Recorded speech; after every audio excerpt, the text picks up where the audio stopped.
You are listening to the podcast Juvenile and Paediatric HD with Lauren Byrne, Oliver Coral, and Mike Costello. This podcast is brought to you by the European Huntington's Disease Network. Be sure to subscribe to our podcasts so that you don't miss out on any future episodes, and also follow us on social media. We welcome your comments and feedback. Hi everyone, and welcome to the first podcast from the EHDN Pediatric HD Working Group. For our first session, we thought we'd start at the beginning and explain a bit about what the working group is and does and how it started. Today I'm joined by Dr. Oliver Coral, a retired consultant clinical geneticist from Sheffield Children's Hospital, and he's joined with Dr. Mike Costello, neurologist in Maastricht University in the Netherlands, and I'm going to invite them to introduce themselves and give a bit of their background of why they're connected to Pediatric HD. Oliver, do you want to start?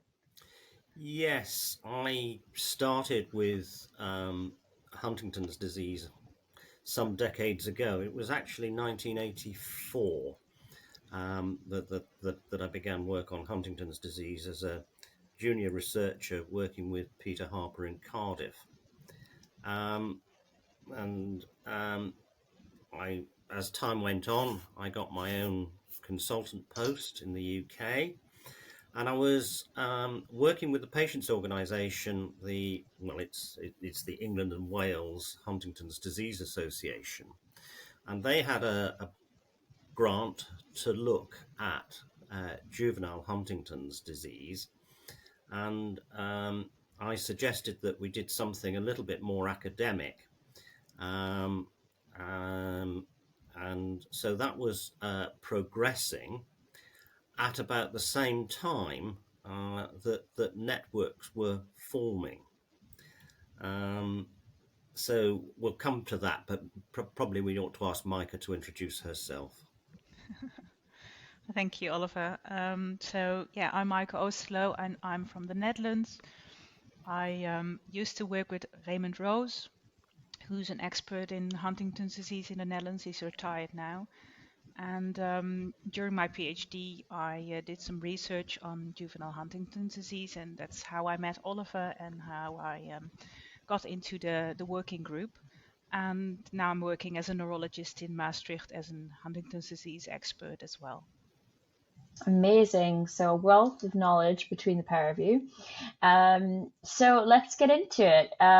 Can you tell us a bit about the EHDN Pediatric Working Group and how it came into fruition? How did it start, Oliver? Well, like a lot of things, it evolved from various different strands. So going back, probably around the turn of the century, this century, I mean, networks were forming and were in vogue. Now, there was a Huntington's network in the States, the Huntington Study Group, and they were involved in a trial of riluzole. Now, the UK wasn't involved in that particular trial, but other European centres were, and in particular, we need to mention Bernhard Landwehrmeyer. Now, because he is the chief organizer of the European Huntington's Disease Network. Put that to one side for a minute, because I'll come back to it. Separately, in the UK, folk like Peter Harper were interested in establishing a UK network for Huntington's disease, the idea being that as individual centres, you can do a certain amount, but if you come together, you can do a lot more. And there was a study in Cambridge looking at neuronal cell transplant, and they had about, as I recall, about 60 patients that they were following up. But as time goes by, it's more difficult to follow people on a regular basis. And so the idea was that, yes, in the UK, we needed a network. But along came Bernhard with his proposal for a European network. I can't actually recall, but I dare say that at some point I said to him about a juvenile working group. I can imagine that's what I did. But the first meeting of the European Huntington's Disease Network occurred in October 2004, which is almost 20 years ago, isn't it? Gracious. So we met about 60 miles outside Madrid, and I can't quite correctly pronounce the name of the town. But anyway, it was supposed to be a Spanish meeting and perhaps a European Huntington's Association meeting, but it got taken over by the proposal for the European Huntington's Disease Network. And we all have different recollections of that meeting, but mine is that I turned up at the hotel to which I was directed, along with some other folk, and there was no room at the inn. So there was a bit of a kerfuffle, and we were taken on a bus to another hotel in a village, and I have absolutely no idea where I was. There was a bus to take us to the venue the following day. The bus was late, so consequently I was late getting into the lecture theatre. And as I arrived, one of my colleagues congratulated me on leading the Juvenile Huntington's Disease Working Group. But Bernhard had neglected to tell me that that was going to be the case. So there we are. So that's sort of how it happened. So then there was the problem of, okay, now what do we do? I feel like a lot of people have stories like that with Bernard putting them into positions that they may not have been. Yeah. Well, he did. The indefatigable Bernhard. Well, he did a lot to get the network up and running and going and doing a lot of things. So maybe, we'll forgive him. Yes, I think I mean that in the best way. We all love Bernard. So one of the things that we organised was a meeting in London. It was a 2-day meeting, and we had various papers presented and collected them together afterwards and published a book on juvenile Huntington's disease, trying to bring the whole lot together. The group expanded, and we've included people from North America. I mean, frankly, the number of people interested in juvenile Huntington's disease, or as we're now going to go on and discuss, pediatric Huntington's disease, we are few and far between. So anybody is welcome. And we also, before we get on to that, Oliver, I think we're going to kind of come back to that, I think, later in the session. But I thought there's a lot of people listening that maybe don't know the difference. What is juvenile Huntington's disease? What's pediatric Huntington's disease? Well, we know George Huntington made his celebrated paper, was published in 1872. Now, there may have been cases of early onset Huntington's disease published before that, but it's difficult to interpret them. So I usually start with Hoffman, which is a paper that was written in 1888, and he describes a family with Huntington's disease. And in particular is his case 2. Now that is a 36-year-old lady. And the story is that around the age of 3, she fell down a chimney and had epilepsy. Now, the significance of that is a little bit unclear to me, because we know that epilepsy can be more common in early onset Huntington's disease. But looking up the paper, she apparently learned very well at school, and towards the end of her school years had restlessness and twitching, which started at that point, and there was no interruption. And she was able to perform easy handicrafts, we don't know what they were, until the age of 22 or 23, and she's not been able to do them anymore. Now, the paper also describes, now Hoffman saw and examined this lady, but in the family history makes reference to a cousin that suffered with chorea from the age of 10 and died in her 20s. So that in a way is the start. Now, the reason for pointing that out is that lady was 36. We're a little bit unclear as to the onset, but it seems to be in childhood. I don't know when her school years would have ended. We don't know that. But it was Germany in the 1880s. Well, I suppose 1870s. So early onset. But the key point is she's an adult. And the other point is that we all get a year older as each year goes by. Now, move on to, now Mike is going to tell me off because I called George Bruin for decades. How am I supposed to pronounce his name? Bruin. Like brown. But then Brown as in as the color. Brown. Yeah. So George Brown, a famous neurologist from the Netherlands. I did actually meet him. And he wrote a substantial review of Huntington's disease. And there's a section on juvenile Huntington's disease. And he goes through about 150 cases. And basically his definition was that if the disease manifests in an undeniable way before the age of 20, then we'll call it juvenile Huntington's disease. The actual origin of the term is a little bit obscure. But anyway, he was able to review 150 cases and draw some distinctions between those cases and the more typical adult onset. And what he said was that with that definition, about 5 to 10 in his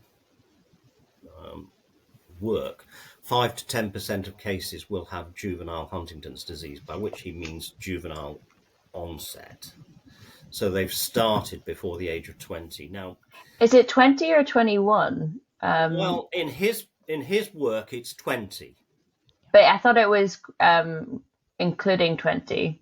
Well, that's happened afterwards. So if we're being academic and saying, what did George Brown say? That's what George Brown said. He definitely said he said before 20. But because I thought it was 21 because that was before 21. It was.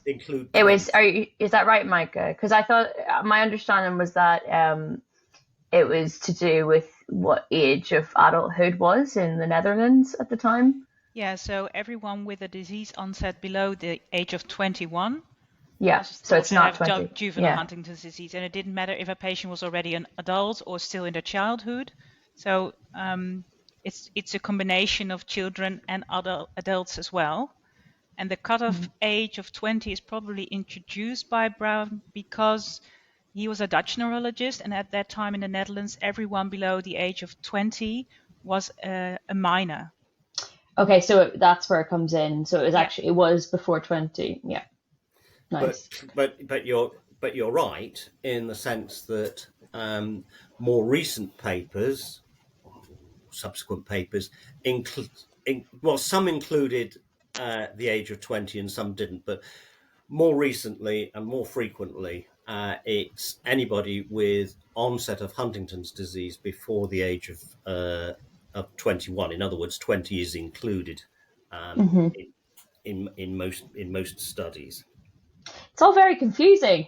Well, not really. I mean, I think that definition, we were quite happy with it. But that 5 to 10% will include an awful lot of people who would have started at an early age and then become adult. And the other point is you can have a retrospective assessment. So if somebody's diagnosed with motor problems at, say, 22, but they had behavioural problems before 20 or before 21, then you might say, well, they have juvenile Huntington's disease. So the actual onset or what was going to constitute the onset wasn't specifically defined. And so different research groups will have different criteria. But that's what happened.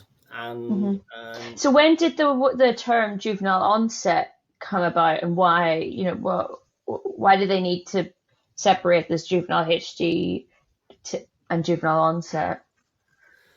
Well, juvenile HD, JHD, as it was abbreviated, always implied juvenile onset. But the thing came into sharp focus when I had an email from somebody in the pharmaceutical industry asking me what I thought about the change of regulations by the European Medicines Agency. And basically, the European Medicines Agency hadn't contacted me, so I had no view on the matter. But I needed to find out. So the pharmaceutical industry is regulated by a number of bodies. In Europe, it's the European Medicines Agency. In America, it's the Food and Drug. There were class waivers, so that if you were developing a drug or a treatment for a number of conditions, you didn't specifically have to give the regulatory authorities information on children.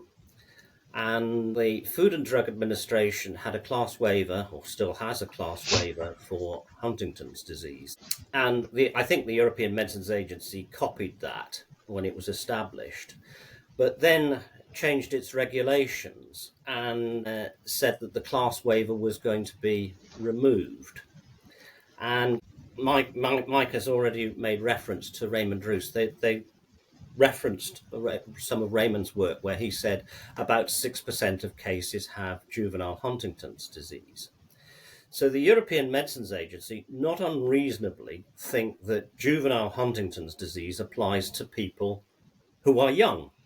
But of course, we know that we still classify them as juvenile Huntington's disease, even though they may be in their 20s. We got in touch with the European Medicines Agency and said, hey, hang on, it's not 6% that are currently children, because they may have had onset under the age of 21 or 20 and below. It might be useful to explain the kind of significance of them being children or not, maybe for the EMA. Why does that matter so much? It matters because if you do a drug trial and you don't include data on children, then you have to have, and you want to treat children, then you have to treat them off license. You've got no information to give the pediatricians. So they're quite reasonably saying, well, hang on a minute, there are children with Huntington's disease, and we should, if we're developing a treatment, provide information for the families, for the pediatricians, on how that treatment works in children, what the dose should be. So the class waiver meant that sponsors or pharma companies didn't have to provide that information, I guess, and now without the class... There was a class waiver. Yeah. Now, the class waiver's been removed, so now the pharmaceutical company or whoever is sponsoring a trial or a new treatment has to give the EMA some information as to what it's going to do about children. It can request a specific waiver and say we're not going to do it because, or they can say we want to assess it in adults, and then once we've done that, this is what we're going to do in children. But the European Medicines Agency is essentially saying that at an early stage, they want to know how that treatment is going to be assessed in children. So we wanted to make sure that people understood that the term juvenile Huntington's disease implied juvenile onset, but could be an adult. That came about just to try and make what was implicit explicit. But then we had a problem because we wanted to say to the European Medicines Agency and advise them that it's not 6%. It's much less than that. So if you then say Right, the European Medicines Agency wants to have information on people that are currently children under the age of 18, then we'll call those pediatric HD. So they're affected, diagnosed, and still under 18. And that's how that came about. So it was in response to a change in regulations from the European Medicines Agency so that we could be specific with them and with the pharmaceutical industry and be clear on that point. But even then, that causes confusion because different people use the terms differently. So maybe we'll let Micah chime in a bit more if you wanted to add anything on kind of the importance of pediatric Huntington's, and maybe tell us a bit about the difference. Like, is if you get Huntington's disease as a child, is it the same as getting it as an adult? Now, just to start off, I think Oliver just explained that with the rule changing in the EMA, we decided to introduce a new term because the working group introduced the term pediatric Huntington's disease. And as Oliver already said, it includes all patients who have HD and are currently still under the age of 18, which means they are still children according to the law. For us, it was important to create this new term because of the changes the EMA made.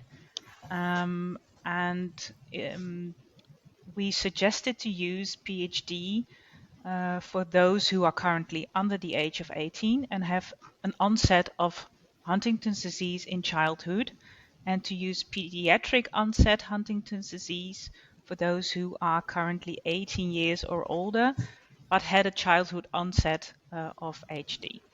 So we made a separation between those people or patients who are still children and who had onset of HD in their childhood but are an adult at this point.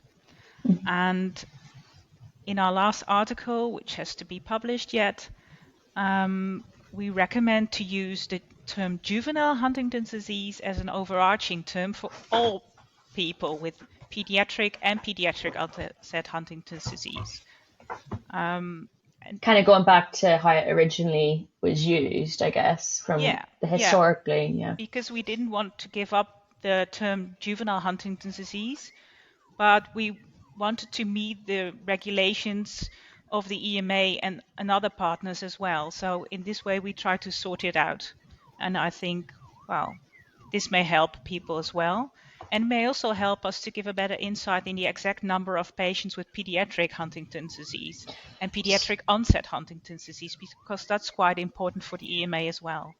So am I understanding correctly that the pediatric definition wouldn't be related to the cutoff, the 20 years cutoff? It would be 18 based on kind of modern definitions for... Yes. Because in most European and other countries, 18 is the cutoff age of becoming an adult, and also the EMA uses this cutoff age of 18. So so really kind of just simplifying things and kind of making it fit into modern medicine, I guess, which makes a lot of sense. So tell me a bit more about kind of how it presents, like differences. Why is it different to adult onset?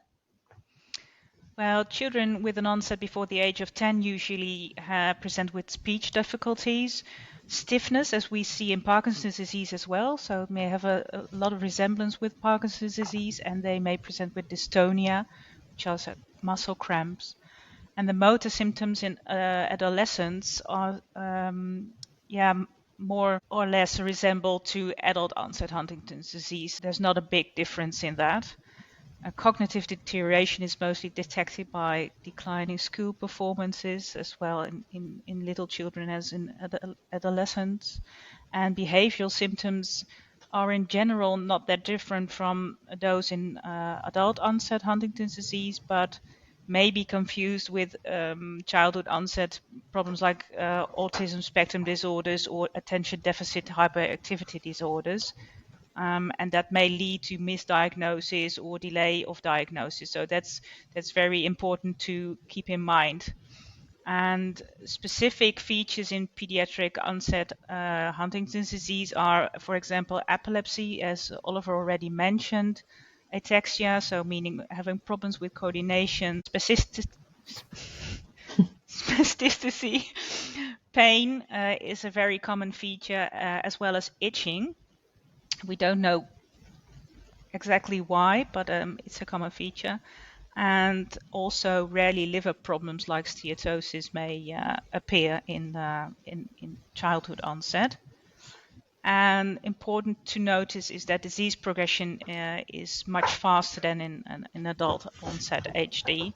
So disease duration is shorter, particularly for children with very early onset, so below the age of 10. So we're going to probably have another episode, hopefully, if this goes well and is well received. And we plan to really have an episode focusing on the clinical symptoms and maybe aspects about that, as well as diagnosis. So this is just a very general overview for now. Oliver, you did already kind of highlight some of the importance of us studying pediatric HD in its own right. I think related to the regulatory process. But do you have anything else to add about why is it so important to look at pediatric HD and focus on that? Well, I think it is helpful because I've been looking at this over a longer period of time. If you take the broad definition as given by George Brown, you have quite a broad phenotype. Phenotype is what you actually see in the patient. And some of the characteristics of very early onset get diluted if you have such a broad category. And if you talk about juvenile Huntington's disease, by which we mean juvenile onset, the needs of those individuals and families where the onset is very early, classically we talked about under the age of 10, versus a young adult, and they may actually have children of their own.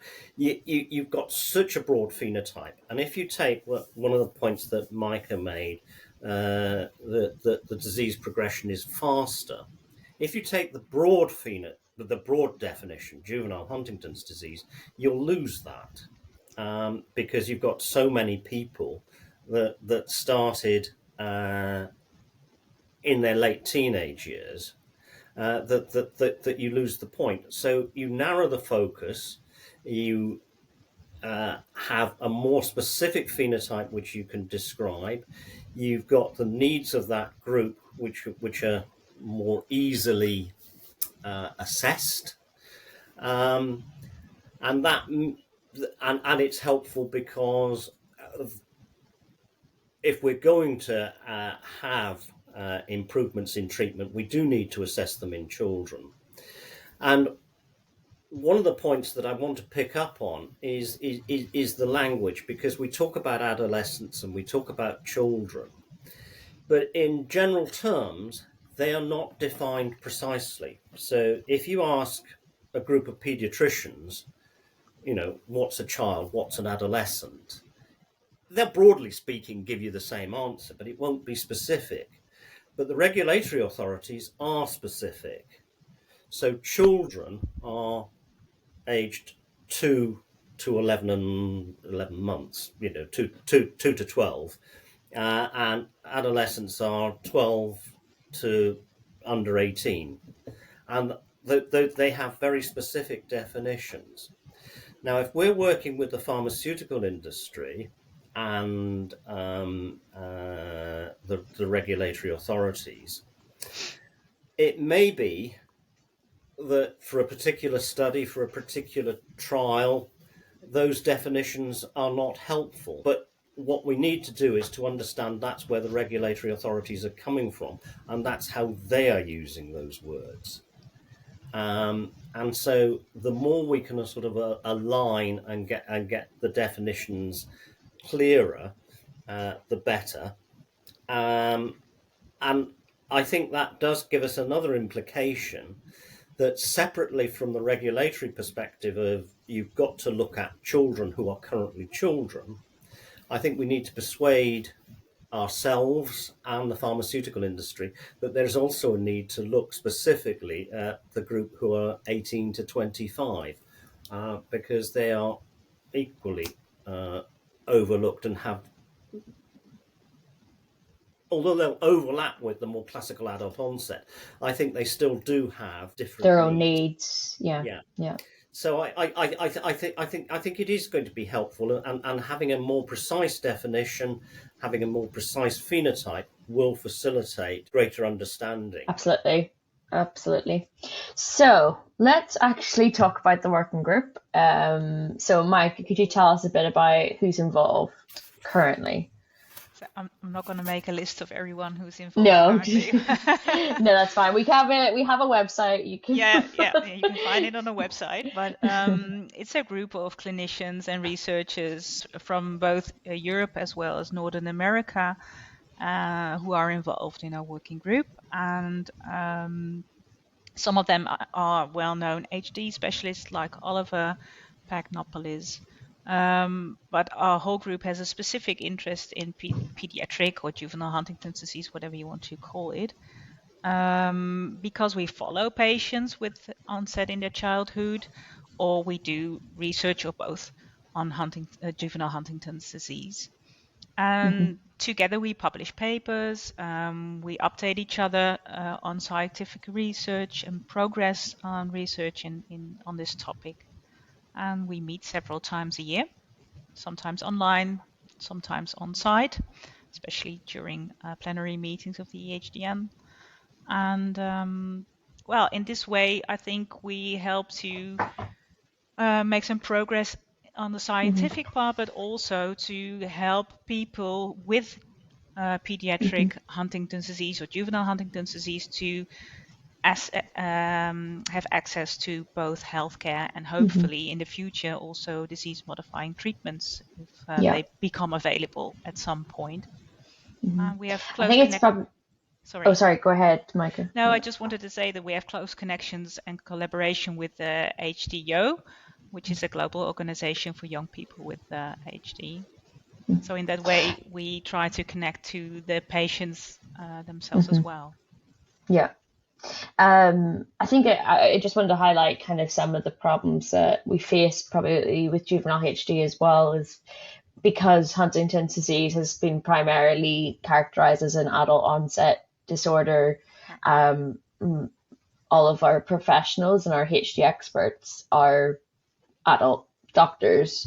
So there's kind of gap that we need to fill of bringing in people with more pediatric experience.